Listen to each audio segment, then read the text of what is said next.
Hello and welcome to another Shiny Happy Art video.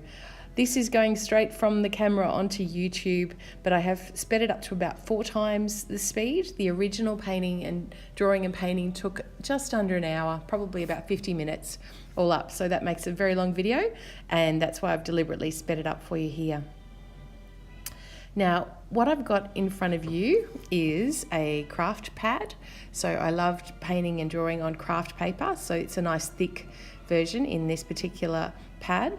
And I'm using a Prismacolor pencil. I like starting with blue in particular, and it's actually a Prismacolor watercolour pencil.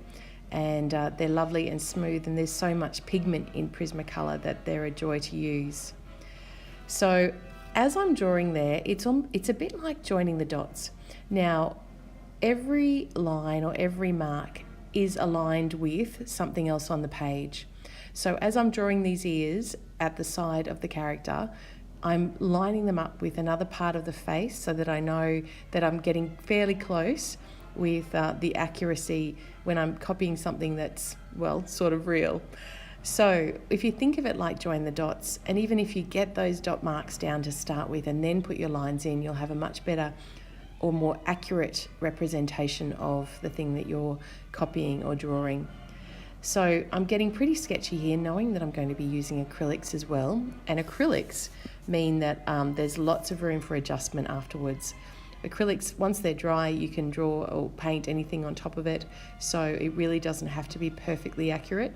Once I get some of these lines on too, I'll be coming back and marking out where the darks are, so doing a bit more of a tonal map so that I know where I'm going to start. Now, putting some hands on there and some fingernails. They're very odd shapes, but just getting a general idea of what they are like. So what I don't have actually in my kit here is an eraser, because there's no need to erase. I think unless it goes totally haywire, and hopefully if you're using the join the dots technique, it won't go too badly haywire. There's no need to worry about rubbing things out when you're doing a sketch like this. It adds time as well, so it's not great. Now, the palette that I'm using today with my artist quality acrylics, I describe as my split primary colour palette. So you'll notice that I've got it set up like a clock, and I have my titanium white in the middle, and I have yellows at 12 o'clock, my reds at 4 o'clock, and my blues at 8 o'clock. And I've also got a titanium white in the middle, as I've mentioned, and a carbon black down the bottom right hand corner. Now I'm putting a dark in behind his head because I know I'm going to put these wispy white hairs, I suppose, and they'll need to stand out on a dark background. It'll also push his whole body forward, having this darker background. And I'm mixing a whole variety of colours there, so it's not one flat colour out of the tube. I've actually got blue, green and red in this mix, and just a tiny bit of white to lighten it up underneath his ears there. Now I'm going to mix my own green. Now I know I wanted to mix a fairly sappy green, not a really bright green. It had to be more turning towards brown. So I've used my warm colour palette there, which is my warm blue, which is ultramarine blue, and my warm yellow, which is diarylide yellow, and mixed a green for myself. And then I've added just a tiny bit of red. And at this stage, sometimes it doesn't matter too much what the red's going to be that you add to it, but it just dirties up the green and heads towards brown. I am trying to do the darks first. In general, when I'm painting with acrylics, I will do the darks first. You can see I just continually adjust to try and get the colour right there. But yes, if I can get my darks on first and then come back with the lights, that's the general way that I would approach an acrylic painting. Now, there's lots of wrinkles and creases and highlights and all sorts of things to do on this face, so I'll be building it up. You'll see I'm using my number 10 flat brush, or 12 it might even be. Let me just check that. No, let's go up one more. It's number 16 flat brush to get these main shapes on. And I try and stick with the biggest brushes I can that are appropriate for the size of the painting for as long as possible, because it keeps it as loose as it can be. I think if you start with a really small brush, I think it's great for photorealism, but it's not what I'm after. I want it to be fairly loose and painterly. So a bigger brush will certainly help that happen. Using a square brush too means you can use the corners. I have just picked up my number 6 round brush to work on the eye, and that white isn't totally white, it's actually a very light green so that it's not too stark. I've mixed myself a brown there, and once again, to mix browns you just need all 3 primary colours, and whether they're the 3 warm colours or 3 cool colours or a combination, as long as you've got a red, a blue and a bit of yellow in there, you'll get a brown. Okay, so putting the eyes on now, it just made it like it was, I think I did it then because I wanted to know that it was going to work out. And if you leave the eyes till the end, it's, they really do make the painting. So it sort of convinces you that I have some idea of what I'm doing, I suppose. So putting the creases and the folds on the fabric there. And look, fabric is a really interesting subject to paint as well because of all the light angles. It was something that artists like Cezanne loved doing, and he'd set up his own folds in tablecloths and other wall hangings because the light hits it in a beautiful way and it's an interesting subject to paint. So I'm keeping this loose, knowing that I'm still blocking in colours when it comes to the outfit, and this also gives the face some time to dry before I come and add more details to that.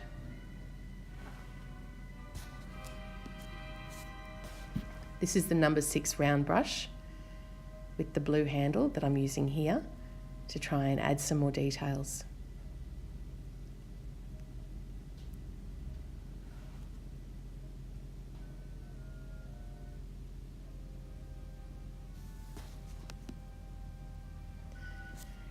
Now I know I'm going to come back with some highlights on those wrinkles and those folds around his eyes.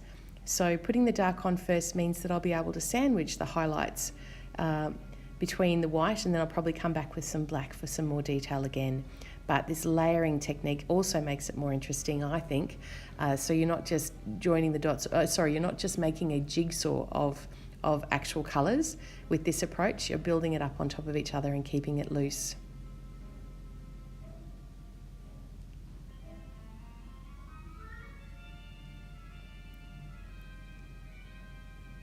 Here I've started back in with the highlights, still with the round brush, and you can see it's far too white, but I wanted to leave a little bit of the colour underneath peeking through, and I will sandwich these colours a couple of times yet before we're finished, so don't freak out just yet. If it doesn't look quite right, obviously it's not finished.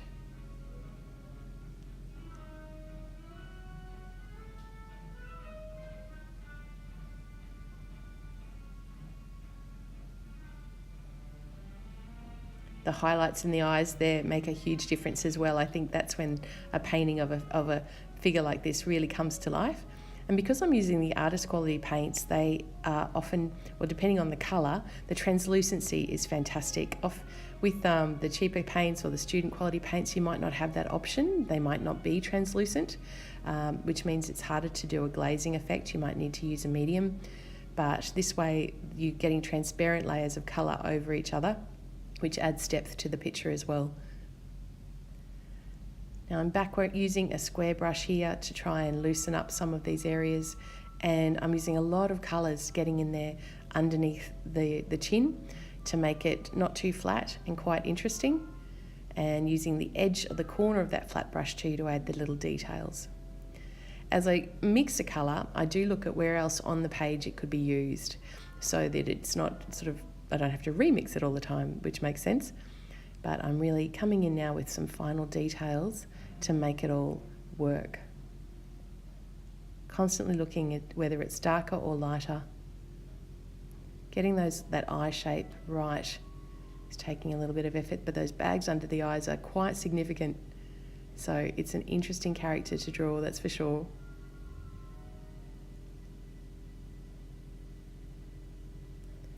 Now when I'm adding these lines, I am conscious that I do tend towards drawing with my paint, and I would describe myself as an illustrative drawer or illustrative painter. So sometimes though, you don't want everything to look like it has been drawn onto the top. So those lines have to have varying thicknesses and have breaks in them so it doesn't look like a colouring in book sort of drawing.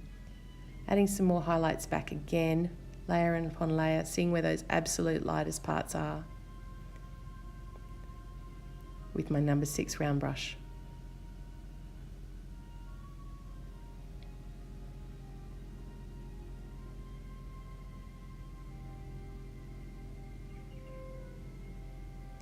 Time now to do some of those tiny little hairs that this character has. I'm noticing here that I'm doing it quite brightly, so I'll know I'll have to glaze those back. And as there's less paint on the brush, it gets looser and lighter, and that's much more like the effect that I want. But I need that to be dry before I can come back and cover it up with a bit of colour. So I'll work on a few other things while it's drying, and then I'll revisit it and revisit the background at the end of the picture.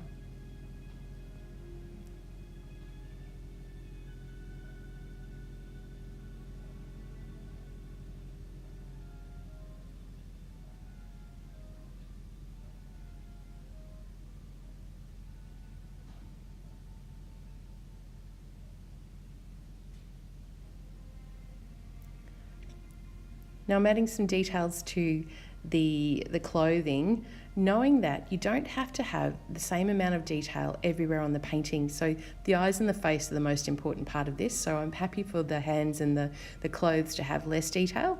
And it helps, it's basically editing the subject so that you're giving your viewer a bit of direction as to where to look first. And the eyes and the face are the most important here. I'm not trying to do a photographic representation, it's my interpretation of the subject.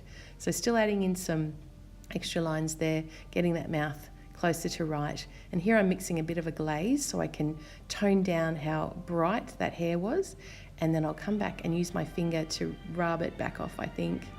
Yes, pushed it off with the brush. And then just some pops of bright colour, putting some red near the green because they're complementary colours, and yellow near the mauve, the purple. And yes, bringing that background darker, and I'm very close to finished. I hope you've enjoyed that little paint along session with me, and may the 4th be with you.